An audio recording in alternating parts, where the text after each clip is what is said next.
పరిశుద్ధులు ప్రియులైన దేవుని పిల్లలందరికీ యేసుక్రీస్తు నామం పేరిట శుభవందనాలు తెలియజేసుకుంటా ఉన్నాను.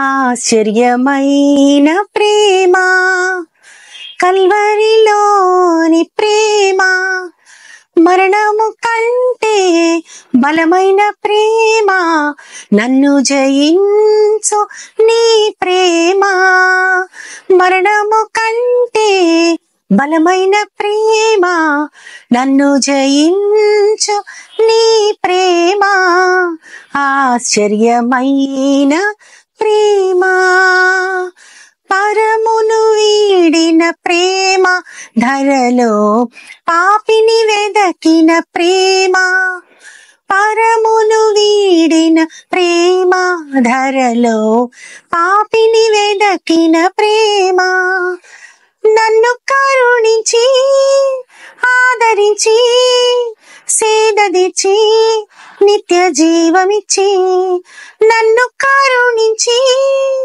ఆదరించి సేదదిచ్చి నిత్య జీవమిచ్చే ఆశ్చర్యమైన ప్రేమ, కల్వరిలోని ప్రేమ, మరణము కంటే బలమైన ప్రేమ, నన్ను జయించు నీ ప్రేమ, ఆశ్చర్యమైన ప్రేమ.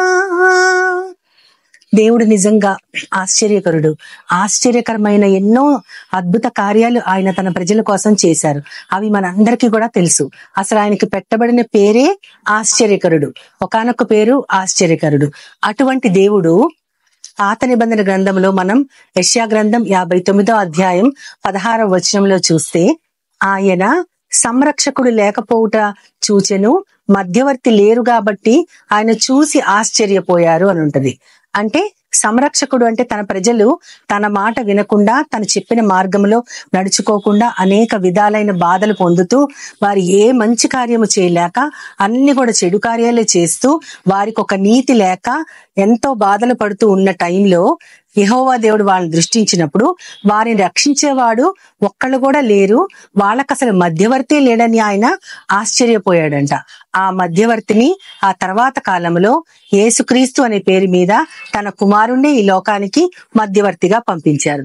అయితే యేసుక్రీస్తు 33.5 సంవత్సరాలు ఈ లోకములో సంచరిస్తూ, చిన్న దేశమైనటువంటి ఆ ఇశ్రాయేల్ దేశంలో ఆయన సంచరిస్తూ అనేక అద్భుత కార్యాలు చేశారు. ఆయన కుంటివారిని నడిపించారు, గుడ్డివారికి చూపు తెప్పించారు, నడుము వంగిపోయిన వాళ్ళని సరిచేశారు, ఊచ చెయ్యి కల వాళ్ళని బాగు చేశారు, ఇంకా ఎన్నో సంవత్సరాల రోగగ్రస్తులైన వారిని ఎంతమందినో ఆయన నడిపించారు, చనిపోయిన వారిని లేపారు.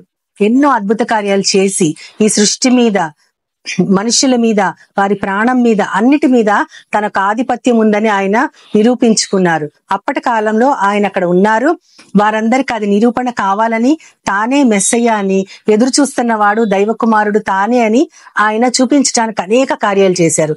అయితే ఈ కార్యాలను చూసినటువంటి వారు కొంతమంది ఏమన్నారంటే, ఈయన మరియమ్మ కుమారుడైన యేసుక్రీస్తే కదా, ఈయన సహోదరులు సహోదరీమణులు అందరూ కూడా మనతో పాటు ఉన్నవారే కదా, ఈయన వడ్రంగి కుమారుడే కదా, ఇలాంటి కార్యాలు ఎలా చేస్తున్నారు, అసలు ఇవన్నీ ఈయనకి ఎలా వచ్చినాయి, అసలు ఈయన ఇవి చేయడం ఏంటని వారెంతో ఆశ్చర్యాన్ని వెలిబుచ్చారు.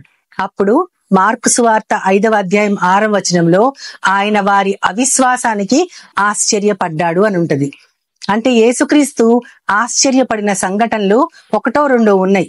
ఆయన మనకి గ్రంథస్థం చేయబడిన వాటిలో కొన్ని 1, 2 ఉంటాయి అంతే.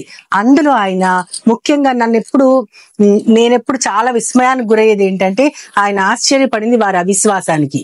విశ్వాసం లేకపోవటం చూసి చాలా మంది అయ్యో వీరికి విశ్వాసం కొదువైంది అనుకుంటారు, కానీ తన వాళ్లే తన యందు విశ్వాసం ఉంచలేక ఎంతో అవిశ్వాసంతో మాట్లాడిన మాటలకి ఆయన ఎంతగానో ఆశ్చర్యపడ్డారు. ఇప్పుడైతే మొత్తం ప్రపంచం అంతా కూడా ఆ 11 మంది శిష్యుల ద్వారా యేసుక్రీస్తు వారు ఎవరో, ఆయన కార్యాలు ఏంటో రుచి చూచి తెలుసుకున్న వారు అనేక మంది ఉన్నారు. బలమైన కార్యాలు ఆయన యందు విశ్వాసం ఉంచిన వారు అనేక మంది బలమైన కార్యాలు చేయగలుగుతున్నారు. అట్టి వారిలో మనము కూడా ఒకరుగా ఉండగలిగితే ఎంతో ధన్యత, ఎంతగానో మేలు. కానీ అవిశ్వాసం అనేది మాత్రం మనకు అసలు ఉండనే ఉండకూడదు. అద్భుత కార్యాలు చేయకపోవచ్చు, ఇంకా మహత్ కార్యాలు సూచక్రియలు చేయకపోవచ్చు, కానీ ఆయనలో అవిశ్వాసం ఉంటే మాత్రం పుట్టిన దగ్గర నుంచి మనం ఆయన నమ్ముకొని ఆయన మార్గంలో నడుచుకునే మనము అవిశ్వాసంతో ఉంటే అప్పటి కాలంలాగా ఆయన ఆశ్చర్యపోరు. మనము పరలోక మార్గాన్ని, పరలోకంలో నివాసాన్ని మనమే కోల్పోతాం. కాబట్టి అట్టి మనము విశ్వాసం అనే ధన్యతను కలిగి అవిశ్వాసంతో కాకుండా ఆయన మార్గాల్లో ఎంతో స్థిరంగా ఉండటానికి దేవుడు సహాయం చేయాలని చిన్న ప్రార్థన చేసుకుందాం. మహిమోన్నతుడా పరమ తండ్రి, నాయన నీవి ఈ యొక్క భూలోకంలో సంచరించినప్పుడు ప్రభా, మనుషుల యొక్క, నీ సొంత మనుషుల యొక్క అవిశ్వాసాన్ని చూసి మిక్కిలి ఆశ్చర్యపోయావు తండ్రి. ప్రభా, నీ పేరే ఆశ్చర్యకరుడు, అద్భుతాలు చేసే దేవుడివి. అయినా సరే నువ్వు మమ్మల్ని చూసి ఆశ్చర్యపోయావంటే ప్రభా, అది ఎంత దుర్గుణమో. అవిశ్వాసం అనేది మహా దుర్గుణమైనటువంటిది ప్రభా. అటువంటి అవిశ్వాసం మాలో ఉండకుండా నువ్వే మాకు సహాయం చేయండి ప్రభా. దైవ గ్రంథాన్ని చదువుకుంటూ నీలో విశ్వాసాన్ని రోజు రోజుకి బలపరుచుకుంటూ విశ్వాసాన్ని కర్త, దానిని కొనసాగించువాడైన యేసు వైపు చూడటానికి మాకు సహాయం చేయమని నీ ప్రియ కుమారుడు, నా ప్రియ ప్రభు అయిన యేసుక్రీస్తు ద్వారా కోరి ప్రార్థిస్తున్నాను పరమ తండ్రి. ఆమేన్, ఆమేన్, ఆమేన్. As Jesus now is all.